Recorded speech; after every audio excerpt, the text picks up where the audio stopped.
Buenas, bienvenidas y bienvenidos. Efectivamente, como podéis ver, ya lo tenemos aquí entre nosotros, el manual del jugador de esta nueva edición de Dungeons and Dragons, edición 5.5, 2024, como queráis llamarla.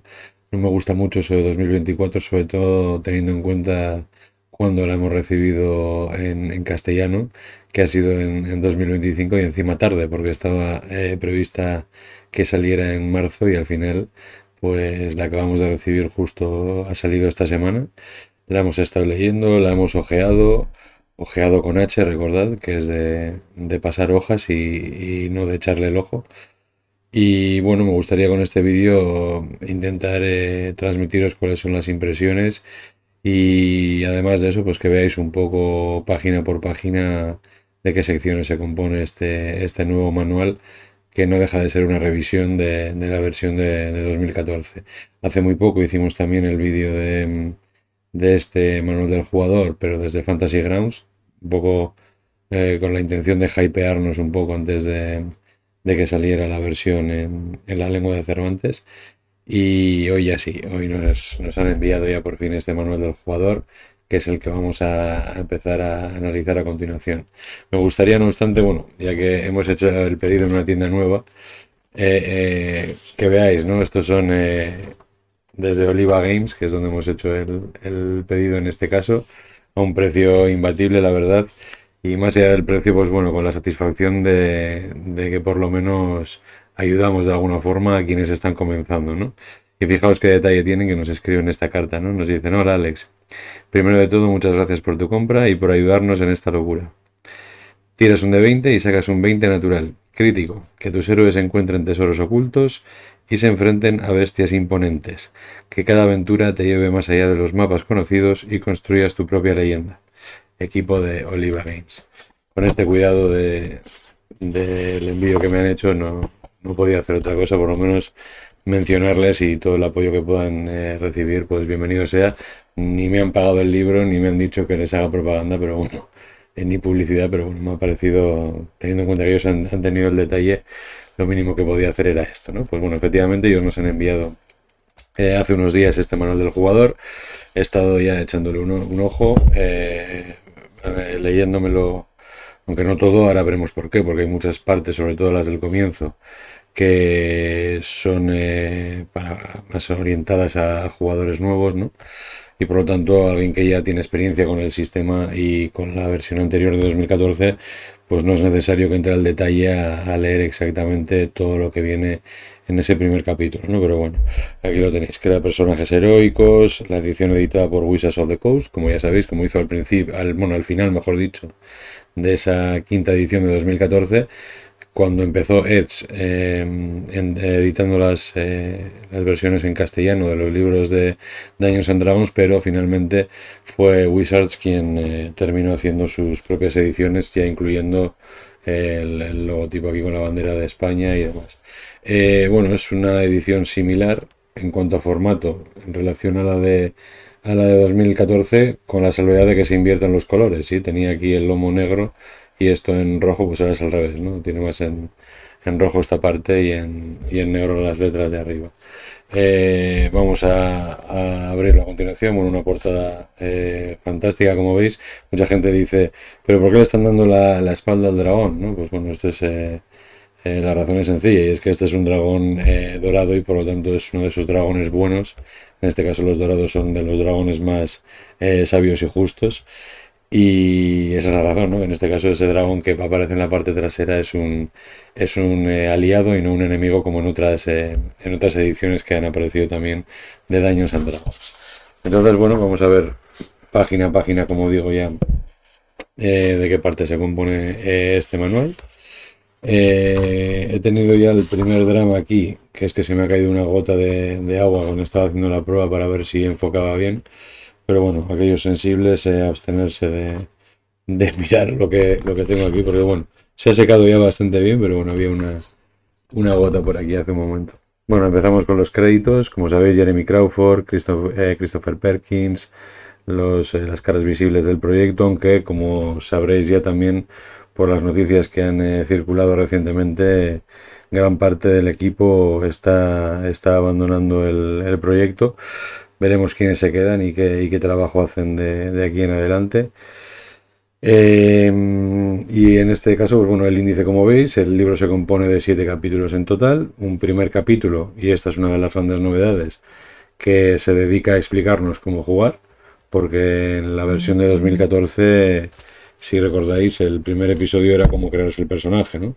Y yo creo que de alguna forma eso hacía menos accesible el juego a jugadores nuevos, ¿no? Yo creo que lo que han intentado con esta nueva edición es que el juego sea más accesible, acercarlo al gran público, y para no ahuyentarlos, pues me parece una decisión bastante acertada el empezar mostrando cómo jugar y no directamente ya haciendo alusión a cómo habría que crearse un personaje. Entonces, primer capítulo, como digo, cómo jugar.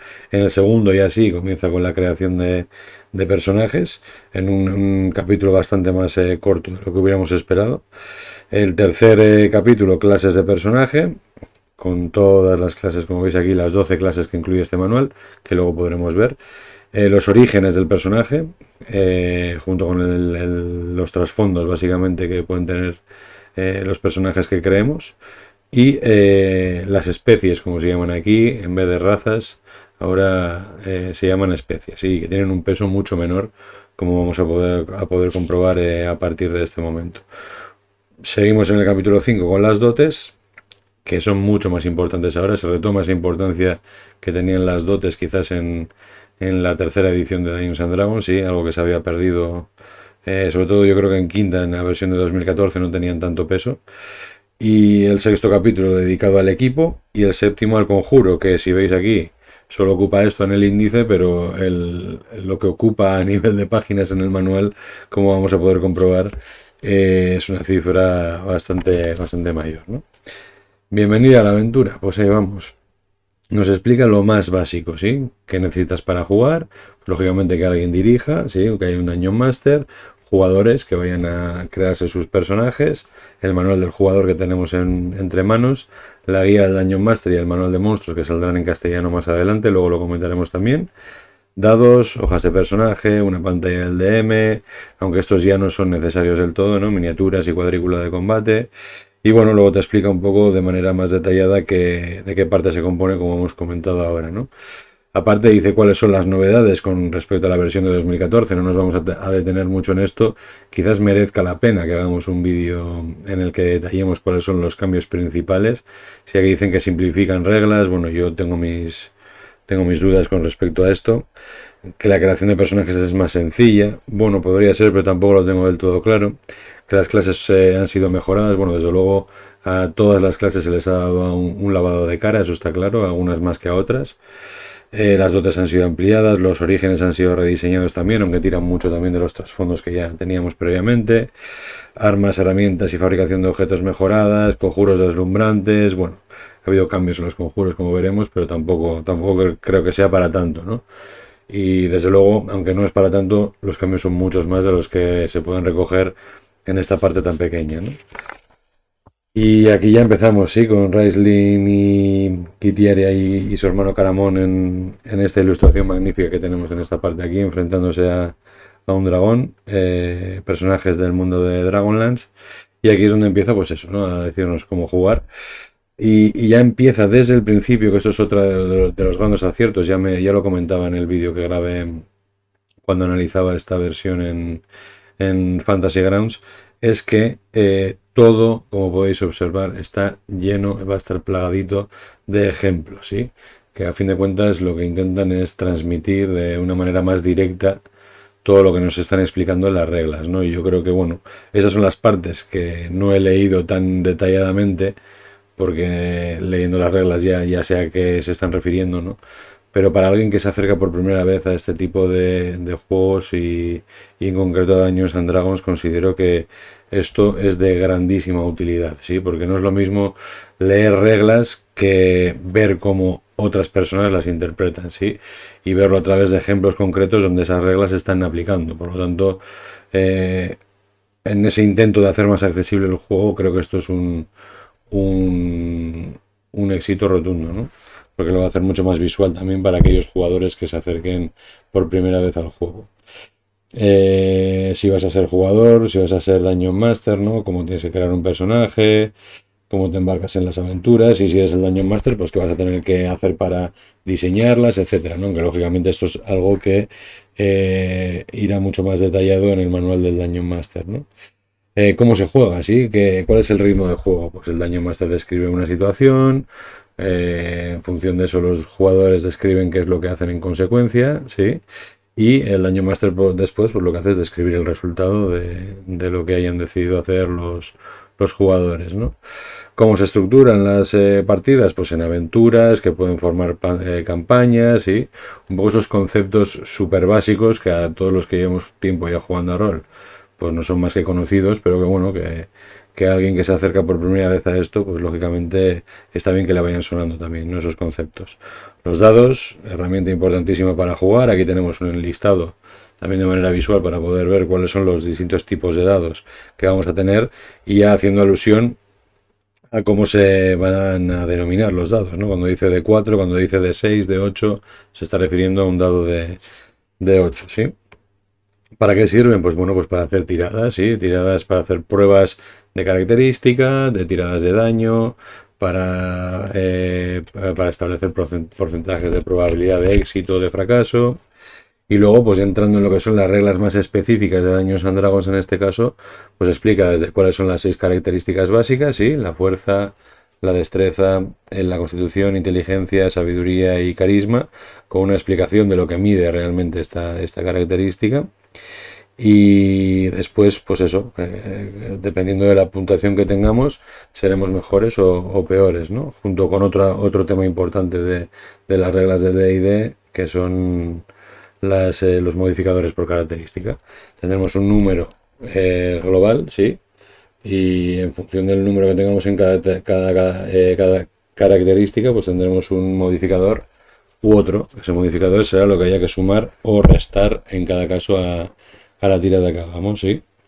Y ejemplos de pruebas de característica, pues si alguien que quiere hacer una prueba de fuerza porque va a levantar algo, va a empujar algo, va a tirar o va a intentar romper algo, pues hará una prueba de fuerza, en este caso. Y dependiendo del tipo de prueba que sea, pues tendrá una dificultad, que es la clase de dificultad CD, o DC, como se dice, Difficulty Class en inglés, ¿no? Y el Dungeon Master le pedirá, pues si es algo de dificultad media, tendrá que sacar un 15 en esa prueba de fuerza, sumando su modificador y dependiendo de la fuerza o de la característica que vaya a utilizar en esa tirada, ¿no? Cuestiones y conceptos súper básicos, ¿no? Que es una característica, que es un bonificador por competencia y cuál es la clase de dificultad en cada tirada de dados que vamos a tener que hacer, ¿no? Muy bien estructurado porque viene justo después de explicarnos qué son los dados, ¿no? Por lo tanto, un acierto a nivel de estructura. ¿Qué son las tiradas de salvación también? ¿Cómo se hacen las tiradas de ataque? Las tiradas que van con ventaja y con desventaja, ¿sí? Si tienes ventaja tiras 2 dados y te quedas con el más alto, y si tienes desventaja tiras 2 pero te quedas con el más bajo. Conceptos súper básicos, como veis. La competencia, pues en este caso, si nuestro personaje es competente con algo y está utilizando ese algo, pues habrá que sumarle el bonificador de competencia, que como ya sabéis, pues va en función del nivel que tenga el personaje, ¿no? Empezando en nivel 1 con un +2, ¿sí? Competencias en habilidades también, y aquí pues bueno, explicadas un poco de manera bastante somera, como podéis ver también, en qué consiste cada una de las habilidades, ¿sí? Como sabéis, cada habilidad tiene asociada una característica y tendremos que ponernos el bonificador que tengamos en esa característica en concreto. Y para que sepamos en qué contextos podríamos utilizar cada una de estas habilidades, pues nos ponen algunos ejemplos. Pues a ver, vamos a pillar aquí investigación, encontrar información oculta en libros o deducir cómo funciona algo. O religión, que va con inteligencia, recordar información sobre dioses, rituales religiosos, símbolos sagrados, etcétera, etcétera. Sí, luego la clásica tabla también aquí, súper importante también, y esto es lo que hay que tener claro desde el principio, la tabla de acciones, ¿no? En tu turno, cuando tú tienes una acción y puedes decidir qué haces con esa acción, pues puedes atacar, ayudar a un compañero, buscar algo, correr y moverte el doble de lo que moverías en un turno normal. Y aquí han incluido unas cuantas nuevas también, estudiar, influir, yo creo que todo esto no estaba antes. Y magia, que es lanzar un conjuro, por supuesto, sí que estaba antes. Y la distinción entre uno que es una acción como tal, que se puede hacer en un turno, y acciones adicionales o reacciones. pues habrá determinadas acciones, dependiendo del tipo de personaje que tengamos, que serán adicionales y no costarán una acción, mientras que habrá otras que se disparen en un momento determinado también, ¿no? Interacciones sociales, porque no todo va a ser pegarse e intentar hacer pruebas de habilidad, ¿no? Pues cómo interactúan los personajes entre ellos, ¿sí? Cómo se puede interpretar, cómo lanzar pruebas de característica a la hora de hacer esas interacciones sociales, ¿no? Y aquí, por ejemplo, pues eso, viene con un detallado ejemplo de los personajes entrando en una taberna, cómo interactúan con las personas que hay ahí, y está muy bien porque con estos recuadros que aparecen en el margen derecho, te va diciendo, mira, por ejemplo, esto está relacionado con las pruebas de característica, ¿no? Con esto que viene aquí, de alguna forma, todos los puntos que ha analizado el manual van a empezar a aparecer ahora en este ejemplo que viene aquí, que no deja de ser un ejemplo de partida. Así que tenemos aquí a estos colegas jugando en mesa y arriba en un intento de escenificar qué es lo que está sucediendo en su partida, ¿no? Y entonces punto por punto nos va a ir explicando esas cosas, esos detalles que ha ido dejando caer en las reglas, cómo aparecen aquí a través de este ejemplo concreto, ¿no? Muy interesante este planteamiento. Luego la exploración, pues cómo conseguir equipo para las aventuras, la visión, esconderte, todas cuestiones relacionadas con la exploración, ¿no? Lo mismo aquí, otro ejemplo también, que viene otro ejemplo de exploración, que es cuando los personajes se aproximan a un sitio en el que van a explorar, y lo mismo, pues todo esto que he ido explicando aquí viene detallado a partir del ejemplo de los jugadores que están jugando. Fijaos aquí el nivel de detalle. A través de la conversación que van manteniendo ellos, te va diciendo qué partes de las reglas se van explicando en cada caso, ¿sí? Luego algo muy importante de Dungeons and Dragons, por supuesto, el combate, ¿no? Te dice cómo se estructura un combate en este caso. Hay que establecer las posiciones, dónde está colocado cada uno. Lo primero siempre también es tirar iniciativa para ver quién actúa primero dentro del turno. Cómo se tira la iniciativa, cómo se estructura el turno también, muy interesante. El movimiento y la posición, sí, si hay terreno difícil nos va a costar más movernos, cuánto cuesta moverse o cuánto nos cuesta movernos por una casilla, si utilizamos las cuadrículas, por ejemplo, sí, y cuál suele ser el espacio de las criaturas para saber cuántos espacios en la casilla ocupan también, ¿no? Con la opción siempre interesante de dividir el movimiento, ¿no? Tú puedes moverte, pegar y luego moverte antes o después de cualquier acción. Después con cobertura también, pues como sabéis, esto se mantiene con respecto a la primera edición, bueno, la edición de 2014, ¿no? Si tienes cobertura media, te puedes añadir más 2 a la clase de armadura. Si tienes 3/4 más 5, y si tienes cobertura completa, pues no puede ser objetivo de ningún ataque. Cómo se hacen los ataques a distancia, cómo se calcula el alcance que pueden tener. Lo mismo con los de cuerpo a cuerpo, que es un ataque de oportunidad, ¿sí? Cómo se evitan estos ataques de oportunidad también. Y luego, bueno, algunas directrices sobre el combate montado, cómo se hace el combate bajo el agua y demás, ¿no? Y en relación al combate también, pues cómo se calcula el daño, ¿sí? Dependiendo del arma que peguemos, de la fuerza que tengamos, de la destreza que tengamos, si estamos pegando con nuestra destreza o con nuestra fuerza, ¿sí? Y cómo hay que hacer tiradas de daño en función del daño que hagan las armas con las que estemos golpeando, ¿no? Y en caso de tirar un 20 en la tirada, como sabéis, es un golpe crítico. ¿Y qué se podría hacer en este caso, ¿no? A los tipos de daño que hay, que si contundente, cortante, cómo determinadas criaturas son resistentes o vulnerables a diferentes tipos de daño también, ¿sí? Si son resistentes, les hará la mitad de daño, si son vulnerables el doble. Y si son inmunes no les podrás dañar con ese tipo de daño, ¿no? Como viene aquí en inmunidad. Cómo nos curamos y qué pasa cuando llegamos a 0 puntos de golpe, ¿sí? Esas tiradas de contra muerte que hay que hacer, salvación contra muerte, como viene aquí, o si morimos instantáneamente también.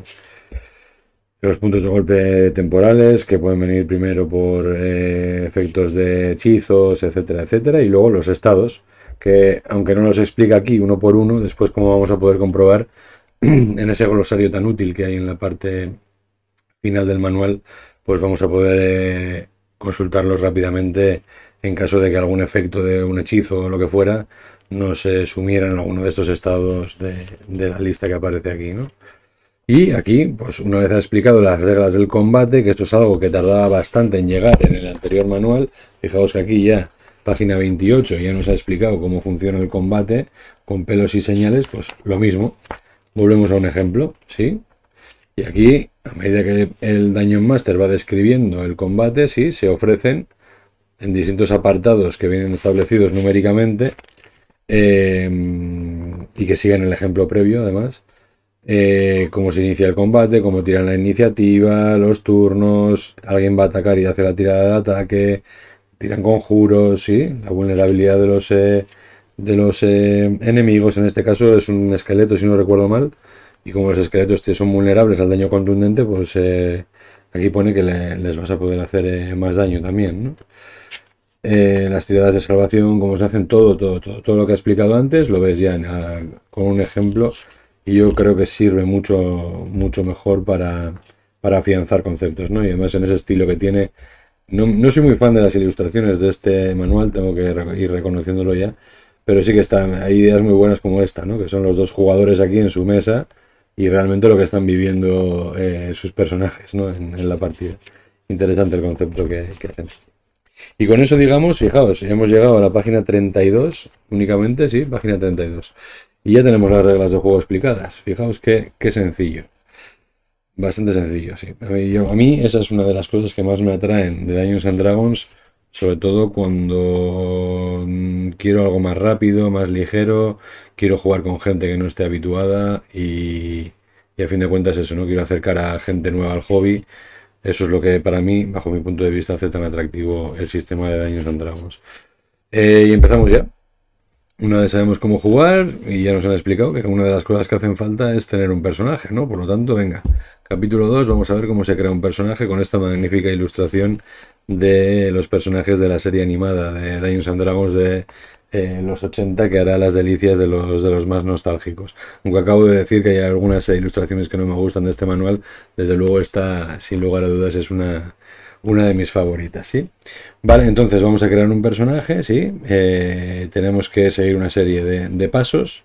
El manual está estructurado de tal forma que estos pasos para crear nuestro personaje vayan en orden dentro del manual. Por lo tanto, primero tenemos que elegir una clase, después definimos su origen, determinamos puntuaciones de característica, alineamiento y completamos los últimos detalles en la hoja de personaje, ¿no?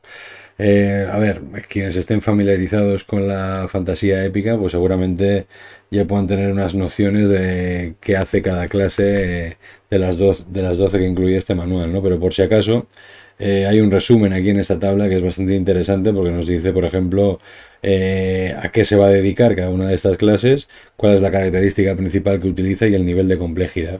De tal forma que si alguien ve que el personaje que se quiere hacer o la clase que quiere elegir es una complejidad más alta, pues puede optar por alguna que sea más accesible, ¿no? Por supuesto, y como no podía ser de otra forma, la del guerrero es la más sencilla para empezar.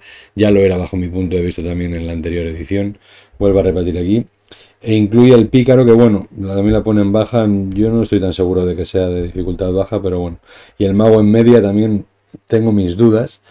Pero bueno, el resto sí que son. A ver, el bárbaro al final pues es accesible, el clérigo es accesible también.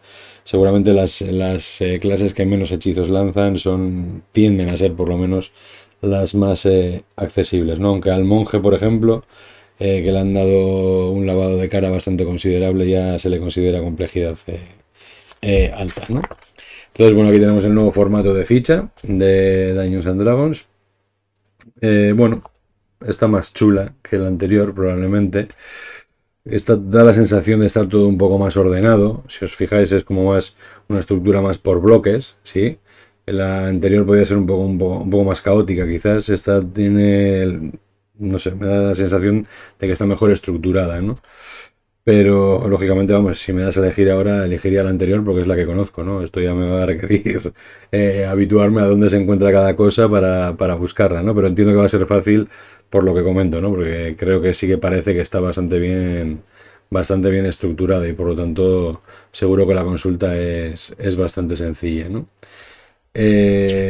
Vamos a la siguiente página donde ya nos dice, bueno, tenemos que anotar nuestro nivel, si estamos entrenados o no en armaduras, etcétera, etcétera, sí.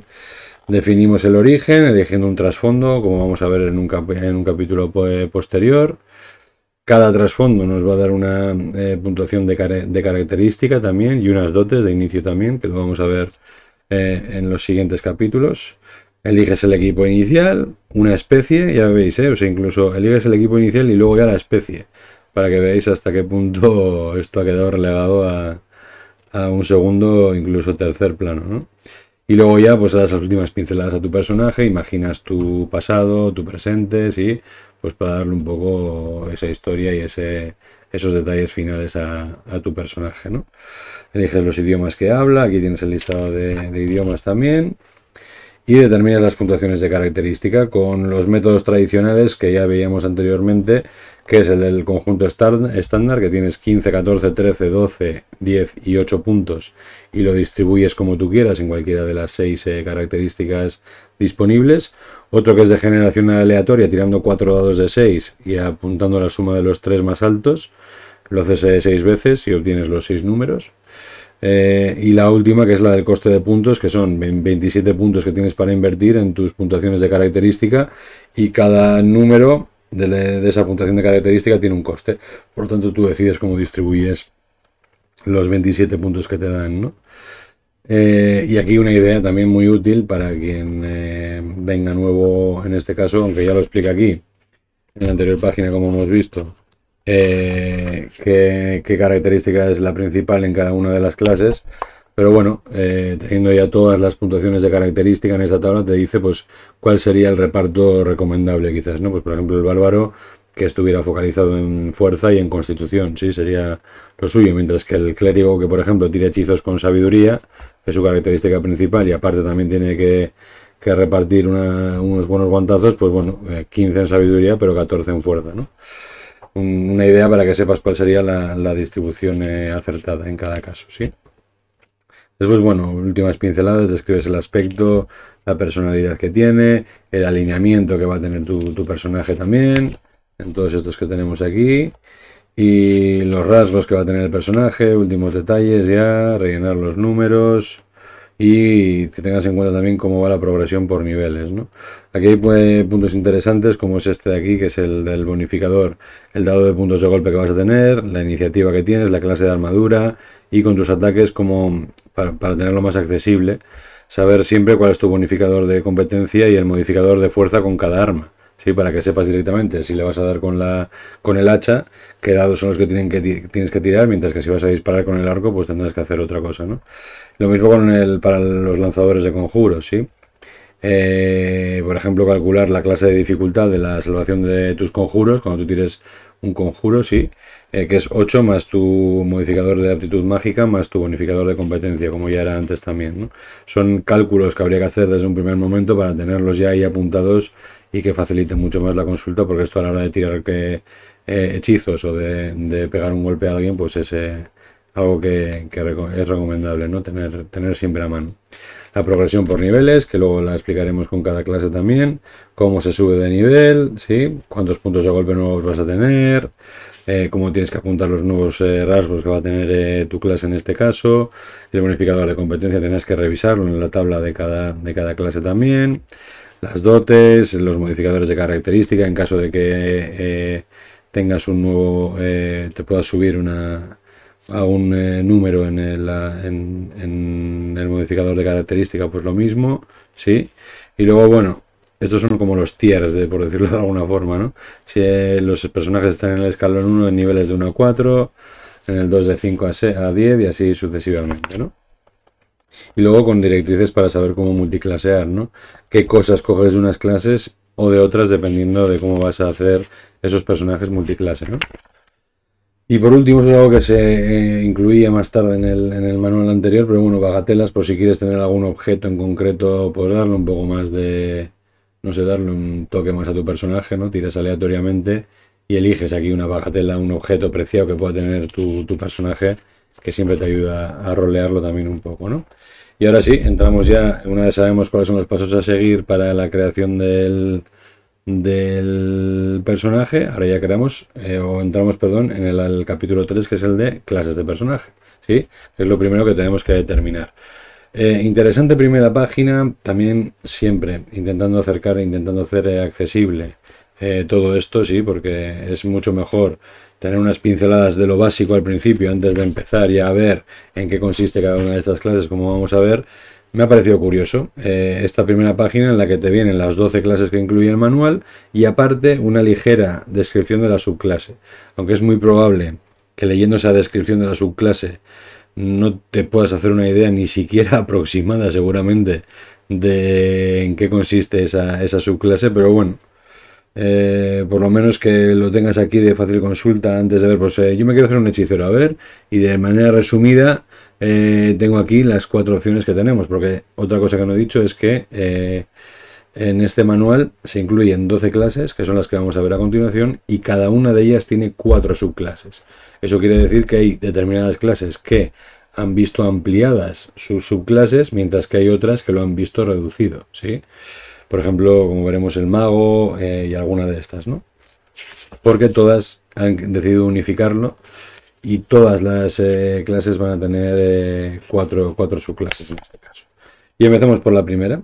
El primero de ellos es el bárbaro, como veis en esta sección de aquí. ¿Sí? Se le ha revisado, por ejemplo, el equipo inicial.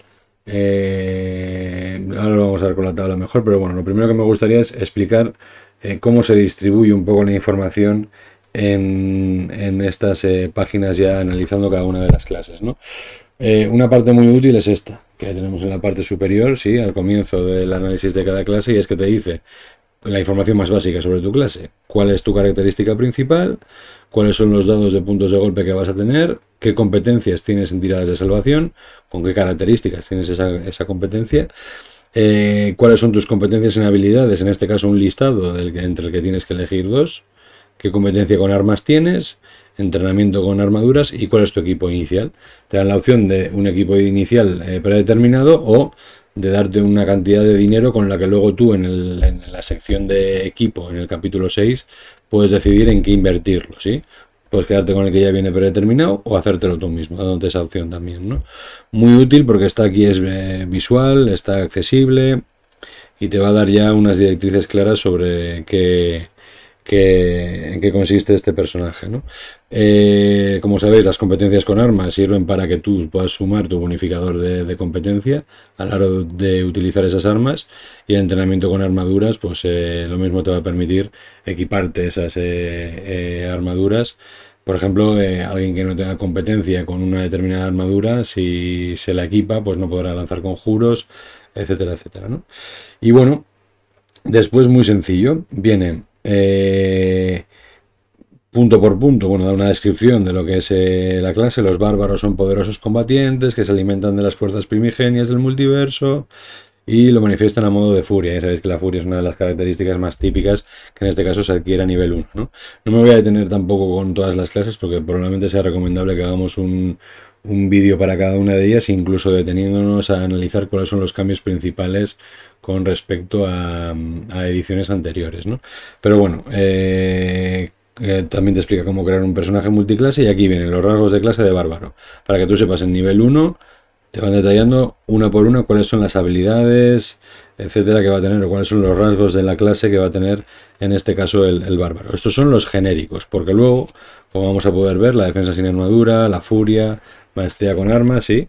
Luego, como vamos a poder ver más adelante, empiezan ya en concreto los que son los rasgos concretos de cada subclase. Esto es algo también súper útil, sí, de fácil consulta para cada una de las clases.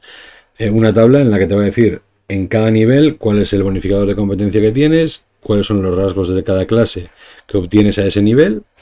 En este caso habrá columnas, creo que si no en todas, en prácticamente en la totalidad de las clases, con indicadores concretos de rasgos de esa clase, ¿sí? Por ejemplo, en este caso, cuántas furias puedes utilizar antes de hacer un descanso largo y cuál es el daño que hay que sumarle a tu furia, ¿sí? Así como la maestría con armas, que en este caso varía también en función del nivel.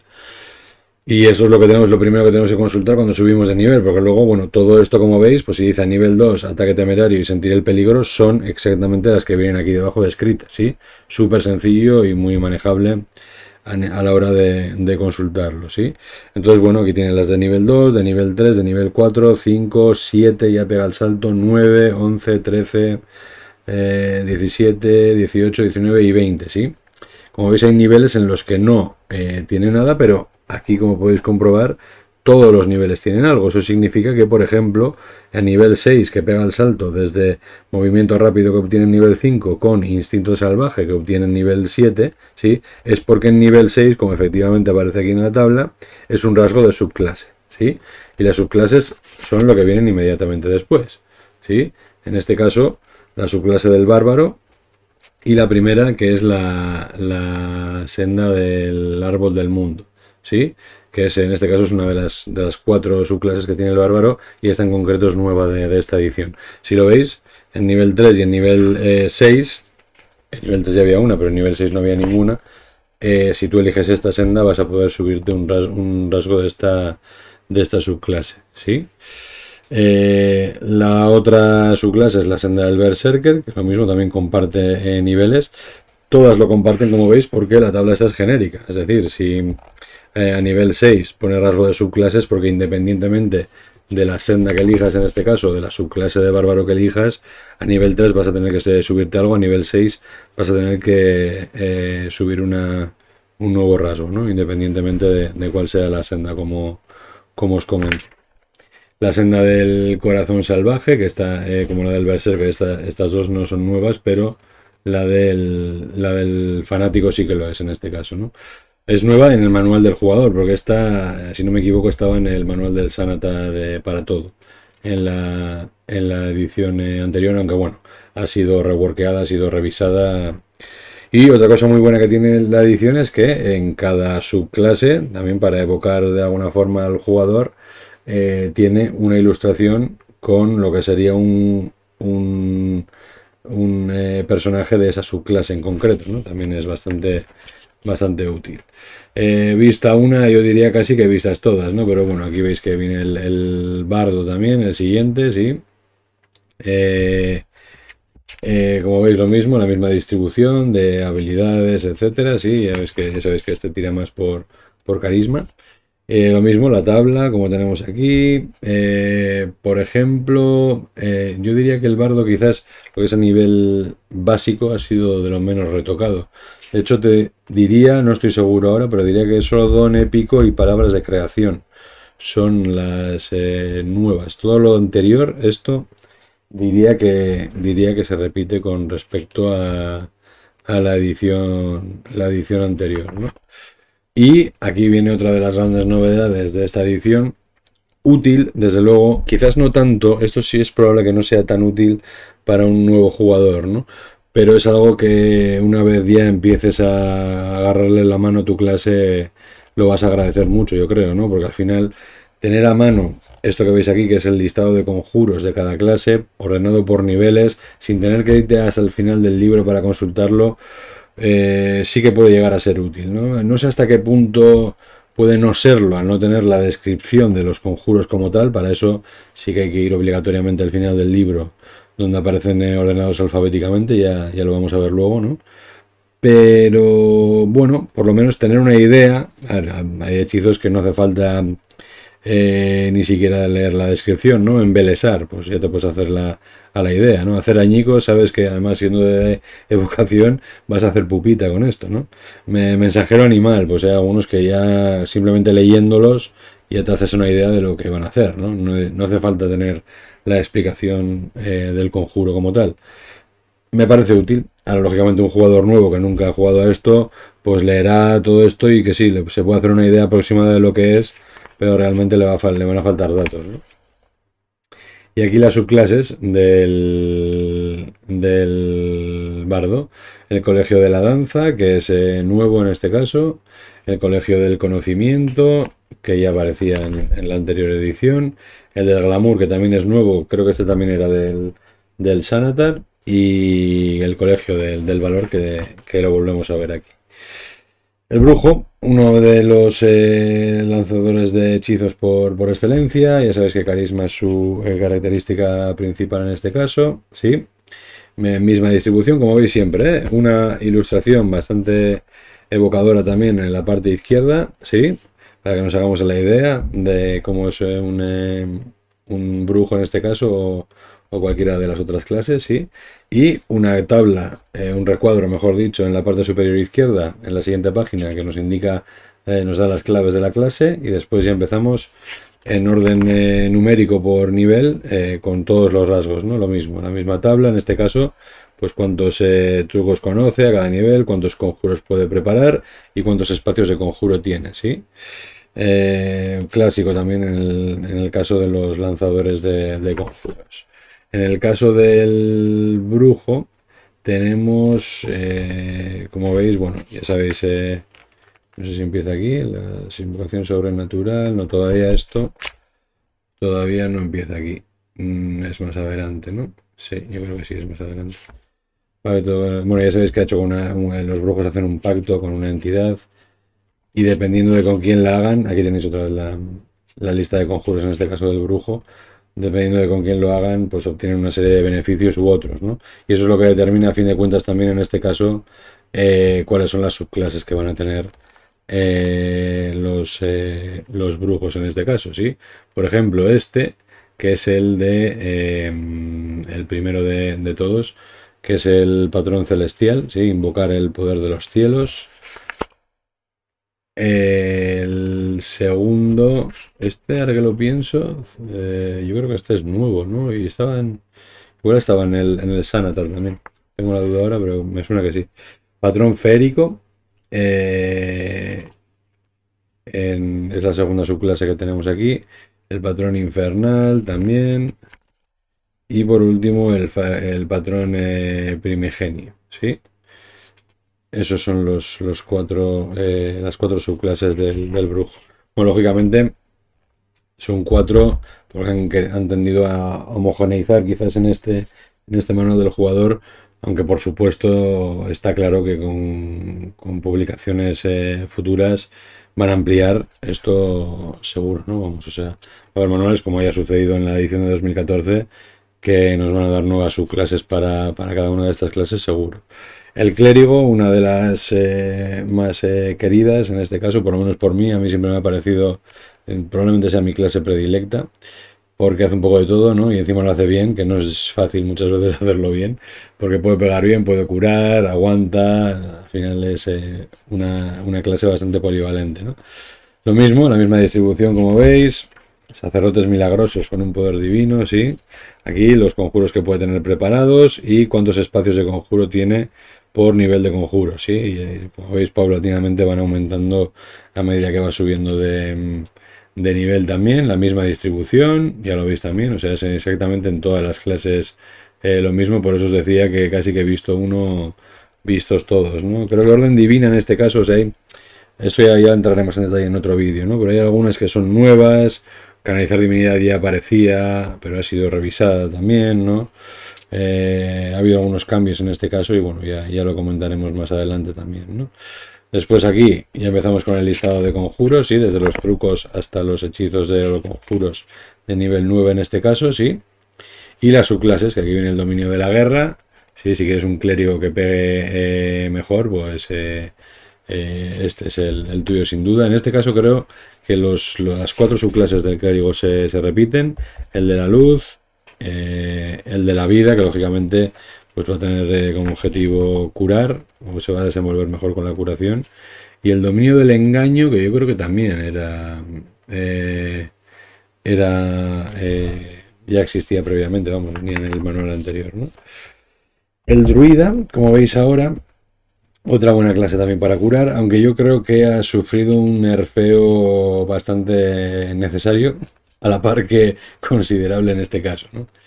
Ya lo comenté creo en el vídeo anterior, bueno, se mantienen la mayoría de las habilidades y de los rasgos de la clase, sí, pero bueno, se le han revisado la armadura, la lista de conjuros también, Y sobre todo yo creo que donde más perjudicado empezó, pues, al menos a niveles bajos, que era donde se podía convertir en una auténtica picadora de carne, que además era difícil de matar, es con la forma salvaje, ¿no? Porque ya, bueno, aquí vienen las formas conocidas, pero bueno, lo que limita es que los puntos de golpe temporales van en función de tu nivel de druida, ya no tienes los puntos de vida que tenía la bestia en la que te transformabas, ¿no? Junto a, creo que ahora si tú estás en forma salvaje y mueres, muere el personaje también, o sea, antes te desconvocabas de alguna forma, ¿no? Y ahora creo, lo estoy diciendo de memoria, lo he leído, ¿eh? Me suena que era así, pero vamos, esta es el mayor nerfeo, yo creo que tenía al menos a niveles bajos el druida, bastante necesario porque sí que estaba bastante desbalanceado a niveles bajos, ¿no? Y luego, bueno, la lista de conjuros que tenemos aquí, con algún cambio, como ya he comentado también. Y bueno, las subclases, el Círculo de la Luna, que era el que más roto estaba, que se mantiene aquí también con algunos cambios, sí. El de la Tierra, que también se mantiene con respecto a la edición anterior, y creo que los dos siguientes son nuevos, que son el Círculo del Mar, este que vemos aquí, y me he saltado uno ya. Y el Círculo de las Estrellas, sí, estos son nuevos. Yo creo que el de las estrellas aparecía en el caldero de Tasa para todo. Y lo han adaptado aquí ya directamente en el manual básico. Pero este, el Círculo del Mar, yo creo que no aparecía en ninguno. Este puede hacer una especie de Namor, Aquaman o lo que quieras, ¿no? Tiene pinta de ser bastante de ese rollo este, ¿no? El Explorador, que quizás fuera la clase... Es que la clase más abandonada de los últimos 10 años.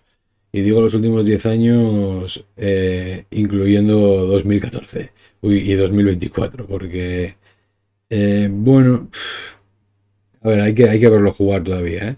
Es pronto para hacer valoraciones tan concretas de las clases y de los cambios que han tenido las clases, pero desde luego era el explorador. Era una de las clases a las que más falta le hacía un rework y no sé si esta propuesta que tenemos aquí va a conseguir que realmente los exploradores sean mejores, ¿no? No lo tengo del todo claro, porque sí, pues por ejemplo ahora creo que tiene conjuros a nivel uno si no me equivoco, ¿no? Que antes no tenía efectivamente, pero va a hacer muchas cosas, pero creo que no va a hacer bien ninguna. Un poco en la línea del comentario que hacía antes con el clérigo, creo que al explorador le puede pasar lo mismo, pero bueno, no voy a aventurarme tampoco porque hay que verlo en acción, ¿no? Y cuando lo veamos en acción ya criticaremos con conocimiento de causa.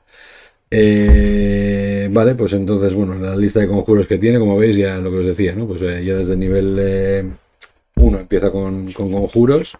Lógicamente la lista de conjuros del explorador siempre es un poco más, bueno, un poco no, bastante más escueta que la del resto de lanzadores de conjuros.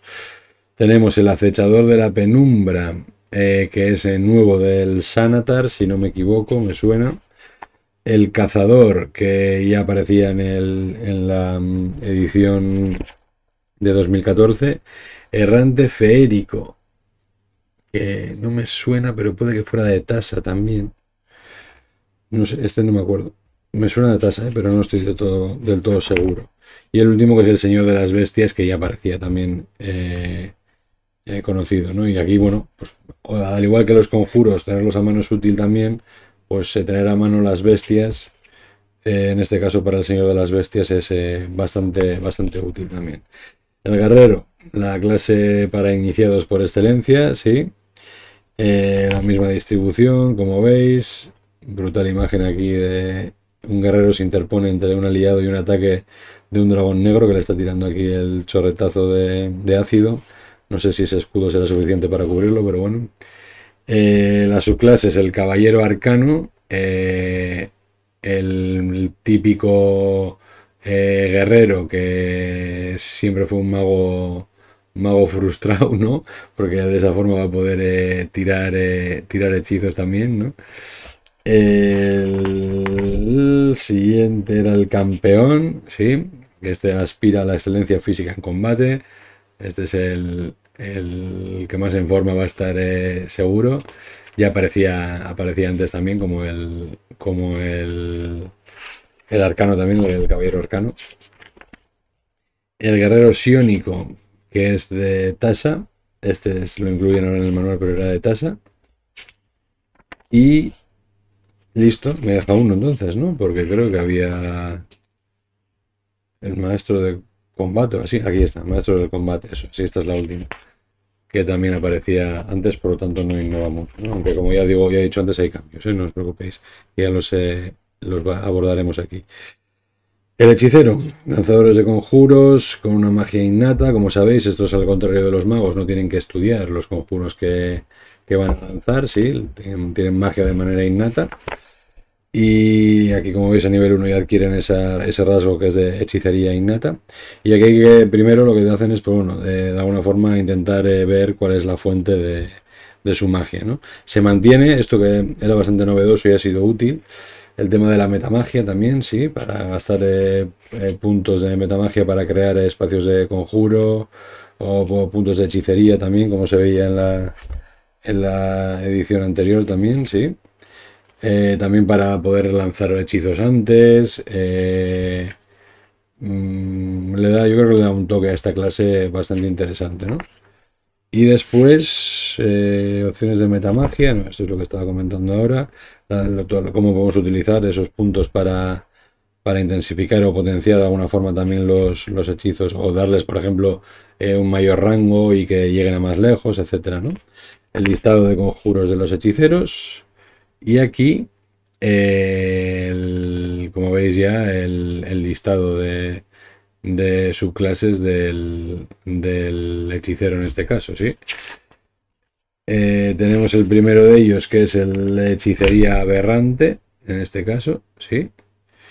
Hechicería de magia salvaje, que ya aparecía también en el anterior, el de magia salvaje, ¿sí? El aberrante yo diría que es nuevo y es de tasa. Creo que los dos que han metido en el básico del hechicero son de tasa. El de magia salvaje que ya estaba. Bonita ilustración esta de aquí, por ejemplo. Vale. Hechicería dracónica, que ya estaba también. Y hechicería mecánica, que es el de tasa, el segundo de tasa inferior. Sí. Después vamos con el mago. Ya sabéis que estos sí que tienen que empollar para aprender la magia, que remedio. Y van apuntando esos hechizos en su libro de hechizos. También ha sufrido algunas modificaciones, desde la lista de conjuros hasta los modificadores que tiene, o sea, desde el equipo inicial también. Las proficiencies me salen en inglés ahora, no me sale la palabra en castellano. Pero bueno, ya veis, ¿no? Al final la tabla lo mismo que hemos visto antes, exactamente lo mismo. Creo que estos tienen adeptos en rituales, esto es nuevo, yo creo que no aparecía en lo anterior. Puedes lanzar de forma ritual conjuros que tengas en tu libro de conjuros, ¿no? Y que lógicamente que tengan el rasgo ritual, en este caso, ¿no? Eso creo que es nuevo, que no estaba antes, aunque hay otras cosas nuevas, ¿eh? Por ejemplo, lo de académico también creo que es nuevo. Tiene algunas cositas nuevas interesantes el mago en este caso. La lista de conjuros, lo mismo. Extensa, por supuesto, como no podía ser de otra forma. Y aquí ya las subclases, que las 4 que aparecían, las teníamos ya previamente. Y seguramente las que falten, seguramente relacionadas con los tipos de magia, sí, pues aparezcan en manuales posteriores. El abjurador, el adivino, siempre el evocador, pues en función de la escuela de magia que utilice, el ilusionista, que es el cuarto, pues en función de eso, ¿no? De la escuela de magia que utilicen, pues básicamente eso es lo que da, en este caso, nombre a la propia clase. El monje, que probablemente, no sé, lo mismo que he dicho con el explorador, hay que verlo en acción. Pero así como con el explorador no lo tengo claro, con el monje veo que aquí hay potencial, ¿eh? Sí que hay potencial porque hay algunos cambios que a mí no me gustaba mucho la clase del monje. A ver, no me gustan a nivel de... No sé, no me encaja muy bien. Soy más de espadas, escudos, armaduras. No me encaja por mi estilo de juego, sin más, ¿no? Y por mis preferencias personales. Pero sí que hay que reconocer que... Cuidado con el monje, ¿eh? Que viene dopado el tío, ¿eh? Viene bastante dopado. Lo mismo, ¿no? Se mantiene lo mismo, ya sabes que destreza y sabiduría. Estos son guerreros que utilizan el ki, que pegan más con los puños, o como mucho con el pali, el palitroque este que lleva en este caso aquí, ¿no? Son más de pegar cuerpo a cuerpo, ya sabéis, ¿no? Hay distintas escuelas que son las que vamos a ver ahora con detalle. Creo que no hay muchos cambios aquí. Algo del metabolismo. Tenía movimientos sin armadura, desviar ataques. Creo que había algún cambio por aquí importante. Sí, pero bueno, realmente hasta nivel 10 no hay grandes cambios con esto de la concentración agudiza. Pero sí que ha habido modificaciones considerables, ¿no? En cada uno de ellos.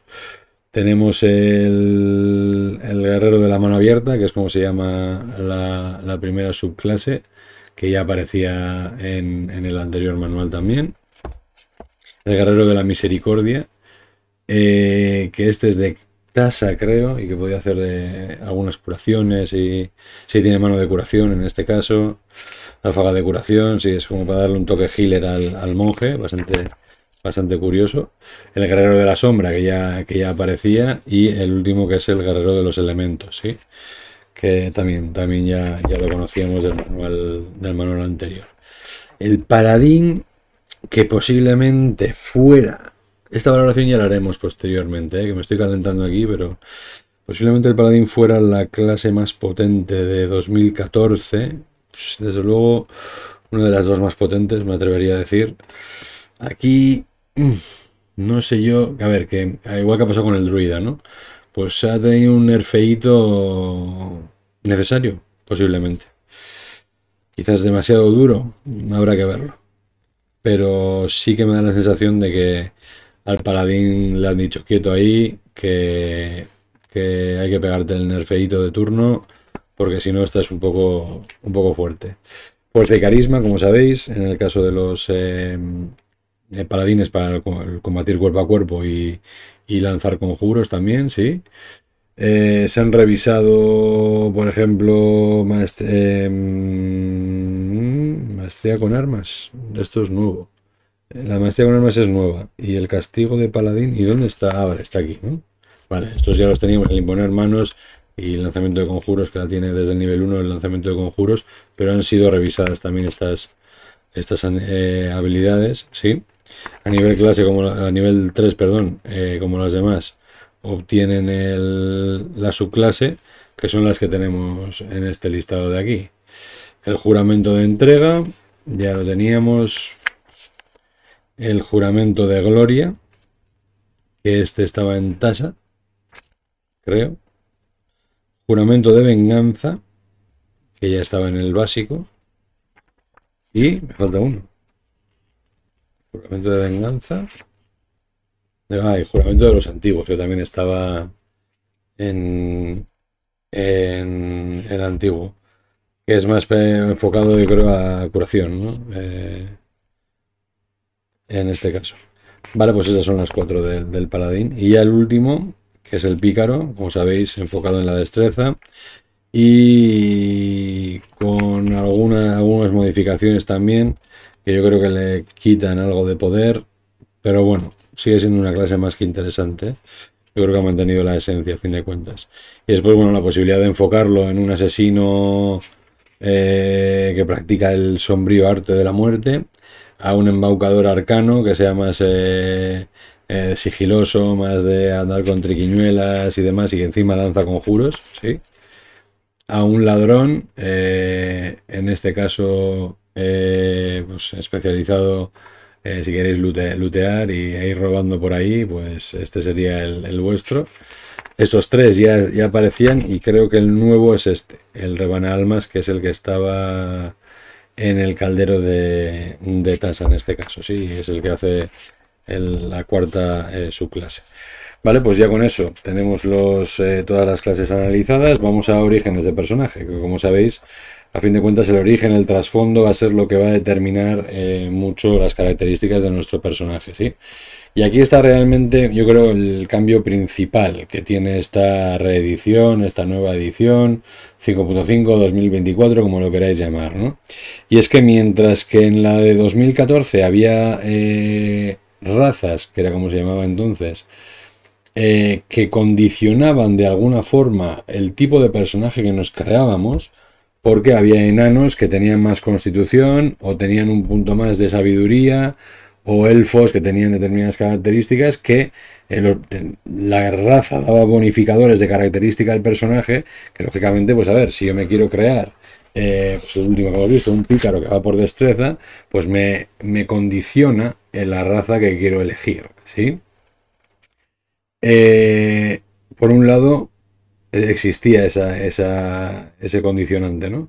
Que elegías la raza en función, y la subraza en muchos casos también, en función de la clase que ibas a elegir. Si tú querías ser un clérigo, pues ibas a tener que elegir una clase, perdón, una raza que fuera bien por sabiduría y por fuerza, a poder ser, ¿sí? Te lo condicionaba. Ahora ya no es así, ¿sí?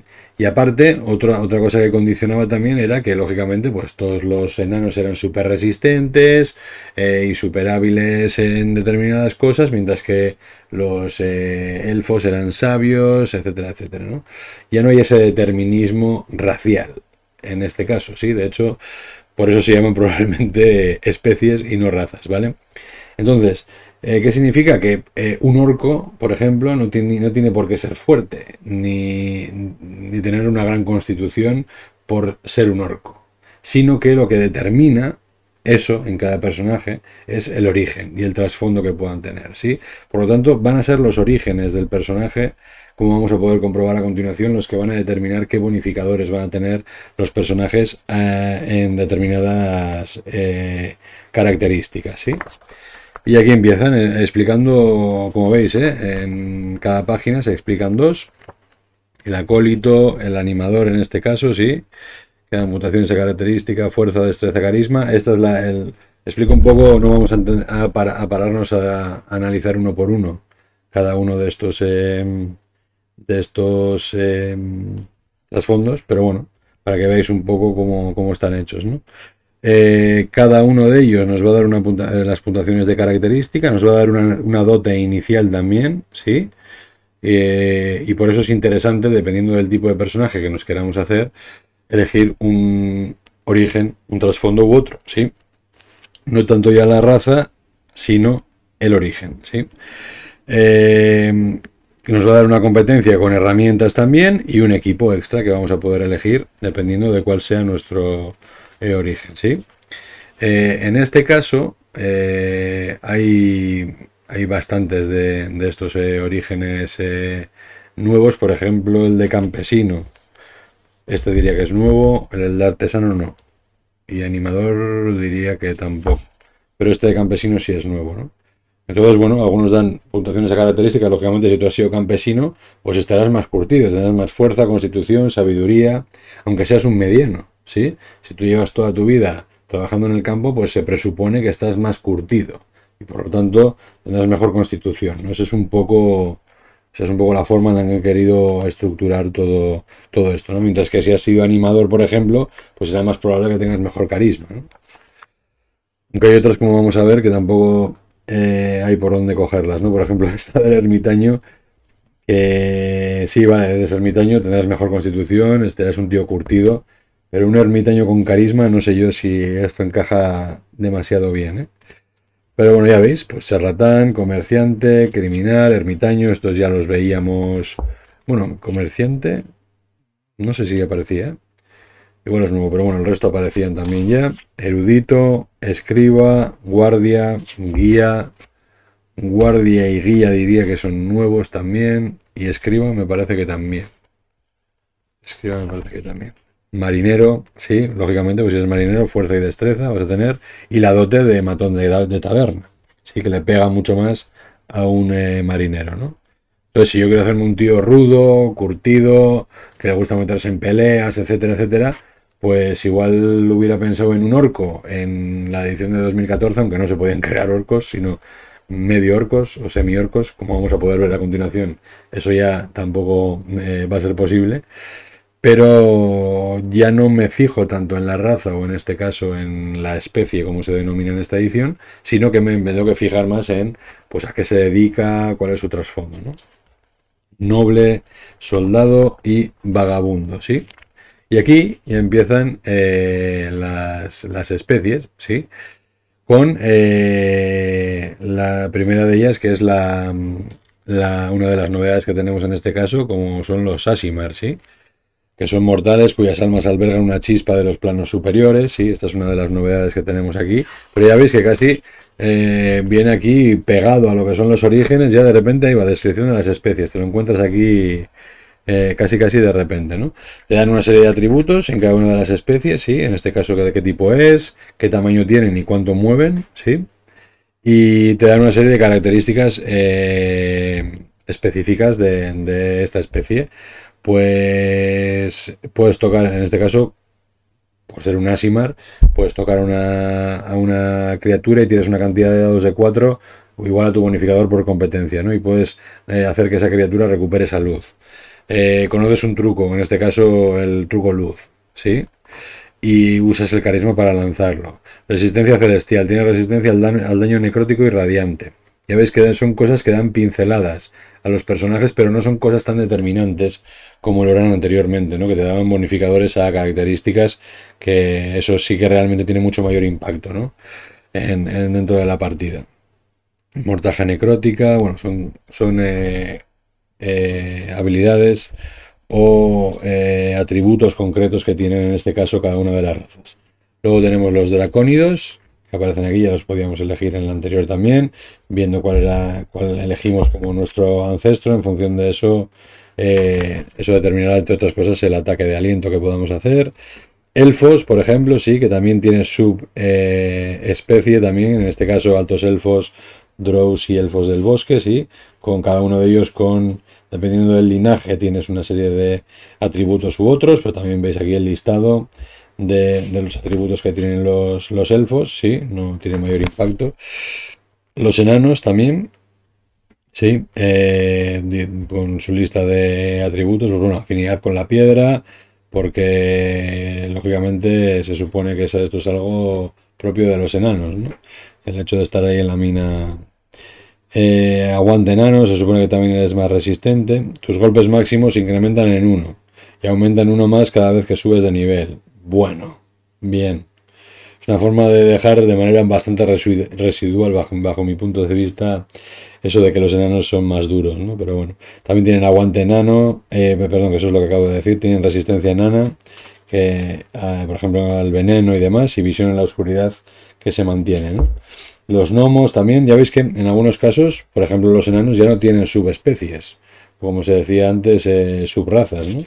Ya han unificado todos los enanos en una misma especie en este caso. No así con los elfos, porque claro, entiendo que hacer eso con los elfos significaba cargarse los drow, ¿no? Y cuando hay drows tan famosos dentro del mundo de D&D y en concreto de los Reinos Olvidados como Drizzt Do'Urden, pues entiendo que podía ser se podía echar muy en falta eso, ¿no? Por parte de los jugadores también, ¿no?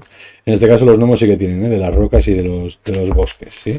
Y en función de uno u otro tendrán unos atributos. Los Goliaths, que también son una novedad en este manual, una especie nueva, que son descendientes de los gigantes, ¿no? Y eso, al igual que los dracónidos eligen de qué tipo de dragón descienden, lo mismo sucede en el caso de los Goliaths, que pueden elegir pues, ser descendientes de gigantes de fuego, de las colinas, de las nubes, de escarcha, de piedra, de las tormentas y demás, ¿no? Los humanos, con sus atributos concretos, lógicamente estos tampoco tienen subrazas o especies en este caso. Y los medianos sí que también tampoco tienen subespecies. Y los últimos, que son los orcos, que también son otra novedad en este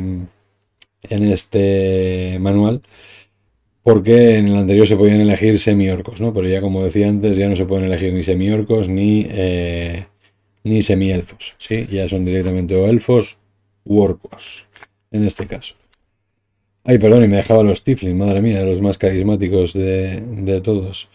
Pudiendo elegir entre abisal, nótico, tónico, perdón, e infernal. Y con sus atributos, también dependiendo del legado que elijan en este caso, con unos atributos u otros.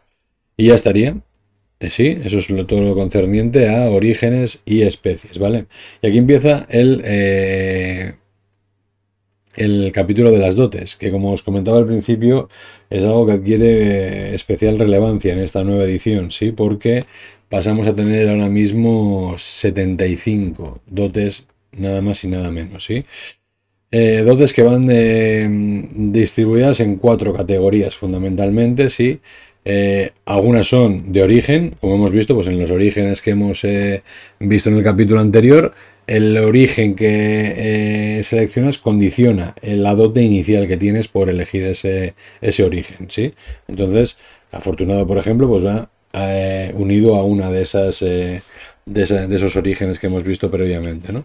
Hay otros que son generales, por ejemplo, pues que por determinadas al subir de nivel o en determinadas circunstancias vas a poder elegir una dote del listado, ¿sí?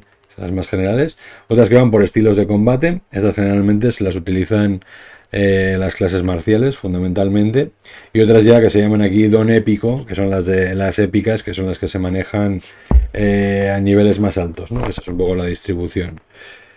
Y aquí, bueno, lo que viene es eso, un listado de dotes sin especificar en qué consiste cada una de ellas, pero aquí están las 75 listadas con indicando también a qué categoría pertenecen, ¿no? Y aquí empiezan, una por una, ya van describiendo esa dote. Entonces, bueno, cogerías de aquí directamente y te apuntarías la descripción de esta dote en tu hoja de personaje directamente. Sí, afortunado, alerta, lógicamente están en orden alfabético, ¿vale? Porque es muy, muy sencillo encontrarlas, aunque como veis también son por orden alfabético en función del origen o de si son dotes generales o si son marciales, ¿vale? Para que de tal forma que tú te vengas aquí y si has elegido tu origen, ese origen te va a dar una dote y vayas directamente a la sección de dotes de origen, ¿eh? No sé si hubiera sido recomendable hacer esta distinción. Igual en algunos casos puede liarlo algo más. Pero bueno, está bien que por lo menos te pongan alfabéticamente las dotes en este caso, ¿no? Aquí vemos todas ellas. En la siguiente sección, no, yo ya me he perdido, no sé en qué sección estoy. Entiendo que aquí empiezan las de estilos de combate, ¿vale? Esto para las clases marciales, como comentaba, ¿no? Pues con armas a 2 manos, con armas arrojadizas, para hacerte un tanque, pues elegir, por ejemplo, defensa, ¿no? Que si llevas armadura ligera, media o pesada, te da +1 a la CEA. Bueno, pues un montón de ellas, ya veis, como he dicho, en total, nada más y nada menos que 75. Sí, y aquí empiezan, como veis también, las de niveles épicos, que ya son dones, cuidado, ya no son simplemente... Perdón, no son simplemente dotes ya, ¿no? Esto va un poco más allá. Vale, y ahora el capítulo 6, que es el relativo al equipo, donde vamos a ir viendo cómo podemos equipar a nuestros personajes, ¿sí?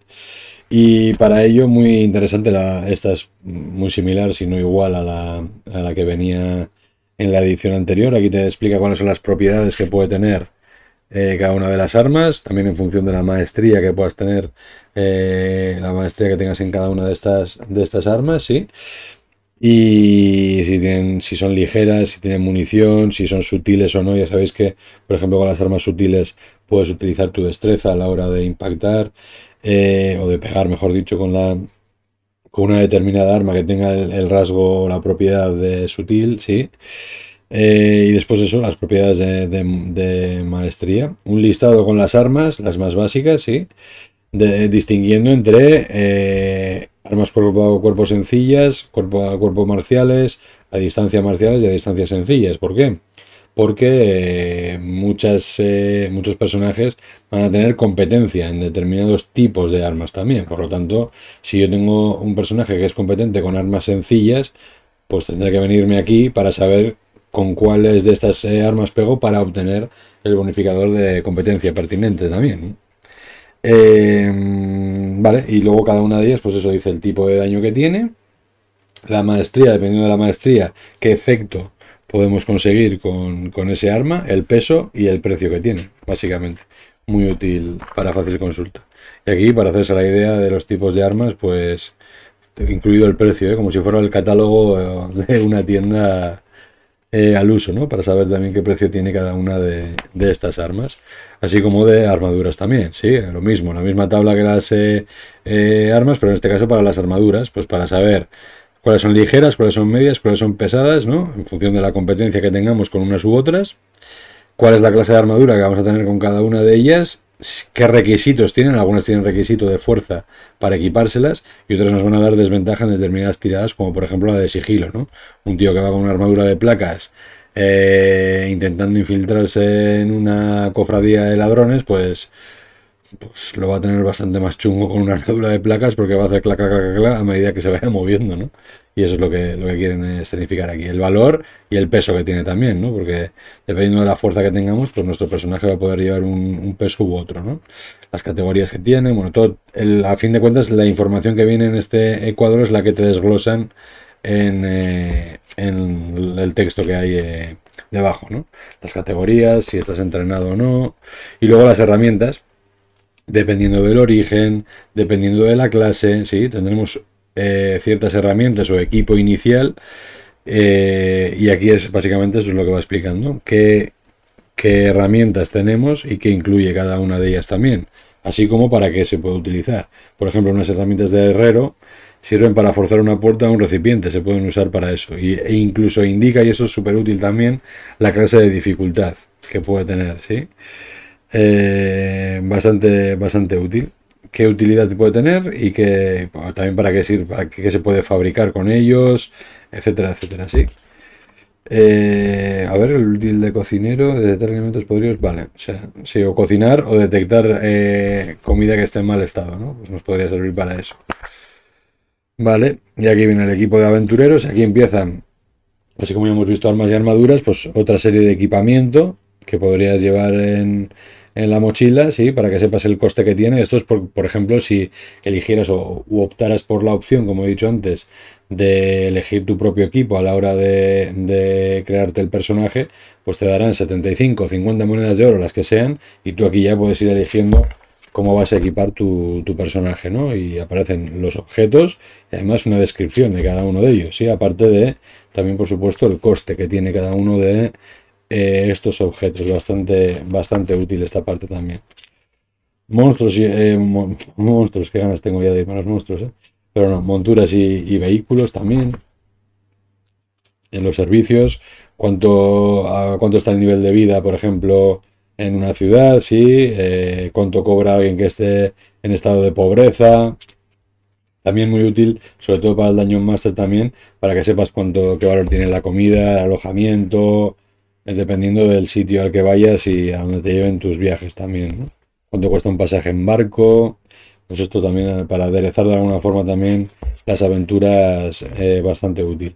Una sección interesante que se incluye aquí, que juraría que no incluía la edición de 2014, que es la del crafteo, podríamos decir, la forma de fabricar objetos. También hay unas explicaciones sobre objetos mágicos, cómo identificarlos y demás, sí, muy interesante. Y aquí viene el capítulo 7, que es el dedicado a los conjuros, ¿sí? Aquí es donde vienen todo el listado de conjuros, que vamos a pasar a ver a continuación. Primero, da unas directrices generales sobre cómo funciona la magia en esta edición y cómo se procede a hacer el lanzamiento de conjuros, ¿no? Qué tipos de conjuros hay, qué son los espacios de conjuro, pues bueno, cuestiones que tiene que tener en cuenta cualquier jugador que vaya a crearse un personaje, ¿no? Conceptos súper claves, ¿no? Las escuelas de magia que existen, el tiempo de lanzamiento que pueda tener, el alcance, hasta dónde llega mi conjuro, ¿sí? Porque todo esto, a fin de cuentas, como vamos a poder ver a continuación, va a ser lo que se explique en cada uno de los conjuros que vamos a ver, ¿no? Cada uno tiene su tiempo de lanzamiento, qué alcance tiene, qué componentes tiene también, ¿no? Si es verbal, si hace falta hablar, si es somático, si hay que hacer gestos de alguna forma, o si requiere algún componente, algún material también, cuánto duran, los efectos, etcétera, ¿no? Esta, que de hecho es curioso, creo que es la única ilustración que se reutiliza del manual de 2014. Supongo que han querido tener un guiño de alguna forma y reutilizarlo, sí. Y luego, bueno, pues como aquí puedes hacer objetivo, hay hechizos que tienen un área de efecto también, etcétera, etcétera, ¿no? Cómo utilizar todo eso para... Y las tiradas de salvación, cómo tienes que calcular las probabilidades que tienes de impacto, en la tirada de ataque, cómo la haces, que eso ya lo hemos explicado antes también, pero bueno, te lo explico aquí porque esto ya es lo que tiene relación directamente y expresamente con la magia, ¿no? Y aquí empieza la descripción de los conjuros. No vienen ordenados por escuelas, ni por clases, ni por niveles, ni nada por el estilo, sino que el listado directamente ya empieza en orden alfabético, lo cual, bajo mi punto de vista, facilita considerablemente la consulta. Ya veis, no vamos lógicamente a ver todos los hechizos que hay en este caso, porque hay, si no recuerdo mal, creo que son 391 hechizos, casi nada. Son en torno a 30 nuevos conjuros, creo, con respecto a la edición de 2014, pero muchos de los hechizos que ya existían, de los 361 que incluía esa edición, han sido de alguna forma revisados y modificados, ¿no?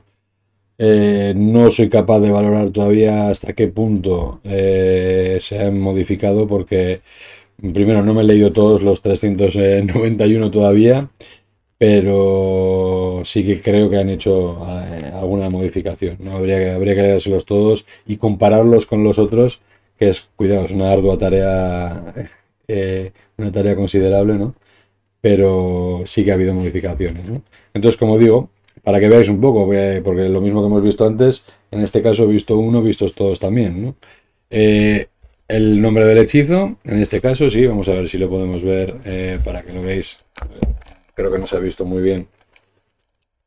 Eso es, si ponemos aquí así, por ejemplo, tenéis el nombre del hechizo, en este caso, la escuela de magia, el nivel de que es, qué clases pueden lanzar este hechizo, tiempo de lanzamiento si requiere una acción adicional, etcétera, etcétera, el alcance que tiene, los componentes, en este caso es un hechizo que únicamente es verbal, únicamente hay que, a la hora de lanzar el hechizo hay que hablar, únicamente no hay que gesticular, ni requiere componentes, y cuál es su duración, es instantáneo, ¿sí? En el momento en el que realizas el conjuro se lleva a cabo la acción del conjuro, ¿sí?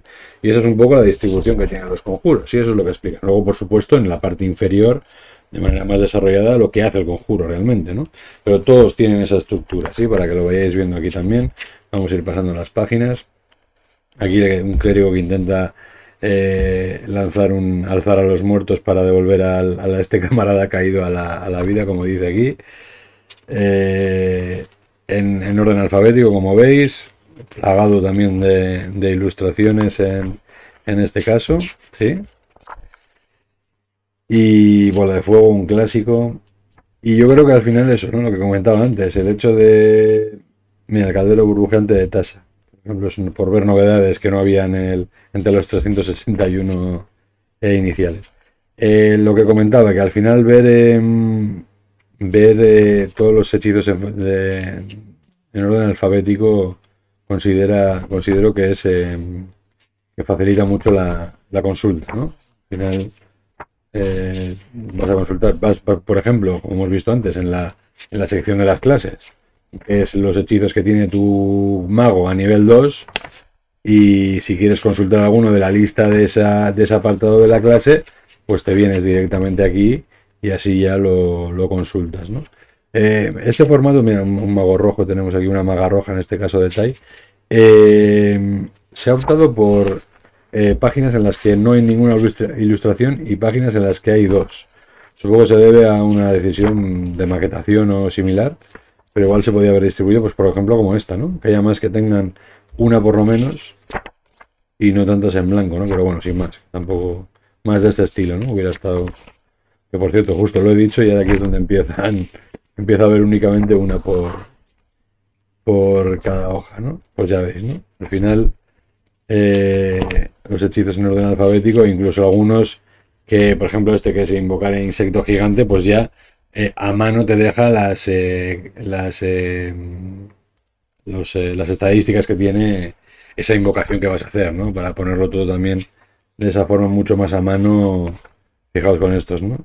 Invocar dragón, invocar bestia, pues todo eso ya que lo tengas aquí a mano para que en el momento en el que lanzas el hechizo tengas ya directamente los datos de la criatura que has invocado. Bueno, ya veis que esto son páginas, páginas, páginas y páginas, probablemente ahora lo vamos a ver, pero es un cuarto del manual, si no más, ¿sí? Un cuarto del manual, si no más, ahora lo vamos a ver. Qué guapo, el brujo mediano este. Reparar. Aquí tenemos un druida humano lanza restablecimiento menor para aliviar el sufrimiento de la amiga a la que han envenenado en combate. Hay algunas ilustraciones que, bueno, dejan un poquito más que desear, pero en líneas generales están bien, ¿eh? Ya os digo, no soy excesivamente, no soy muy fan de este tipo de ilustraciones, pero la mayoría están bien. Algunas son un poco más chapucerillas, pero bueno.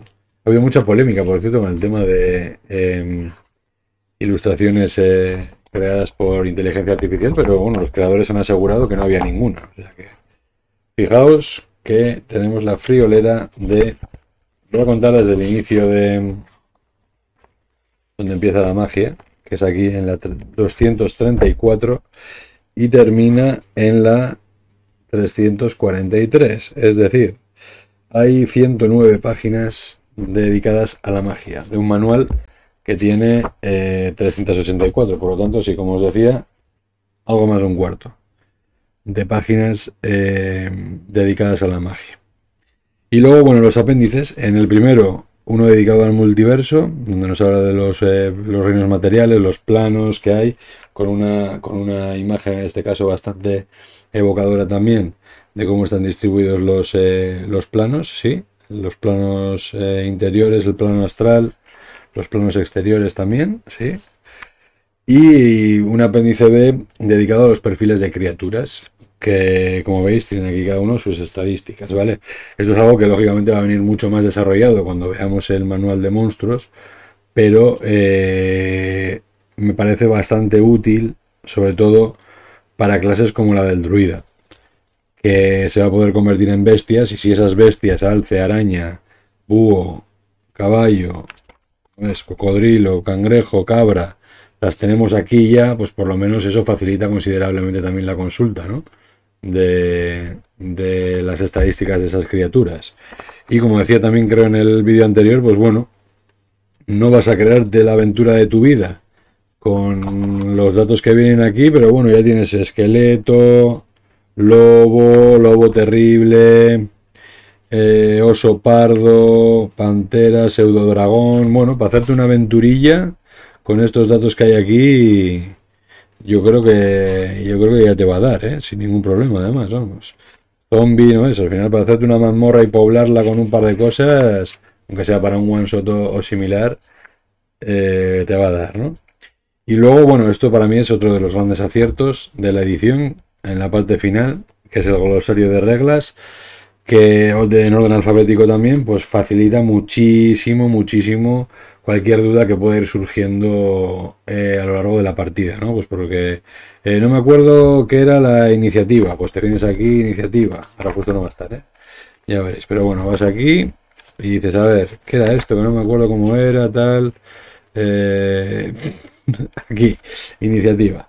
La iniciativa termina en el orden de los turnos durante el combate. Ah, vale, ahora me acuerdo, ¿sí? Entonces al final, realmente, todo lo que se ha explicado al principio, sobre todo del manual, está aquí. O sea, si quisieras revisarte las reglas, leyéndote esto, que fijaos que tampoco son muchas páginas. ¿Cuánto tiene? A ver, vamos a ver. A fin de cuentas, si os fijáis, esto es de la 360 a la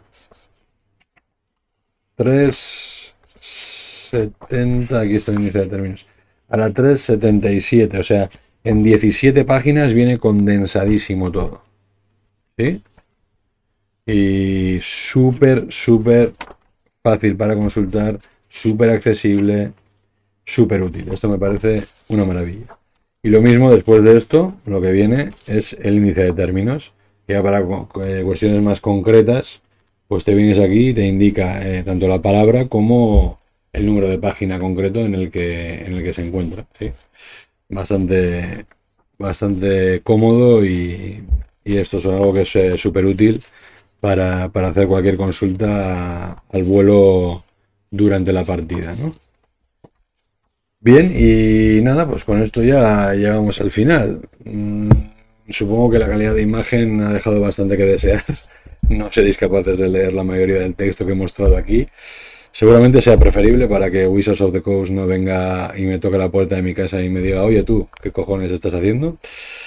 Pero bueno, lo que quería era que vierais un poco la distribución del manual, qué partes tiene y pudierais ver ilustraciones, etcétera. Pues por si también todavía estáis en duda, no sabéis si comprároslo o no, pues para que toméis una decisión. Seguramente seáis más reticentes si estáis jugando a quinta utilizando el manual de 2014. Entiendo perfectamente eso. Yo desde luego, de hecho, ni siquiera me planteo a día de hoy implementar las reglas nuevas de este libro en mi partida, la que tengo ahora actualmente en marcha.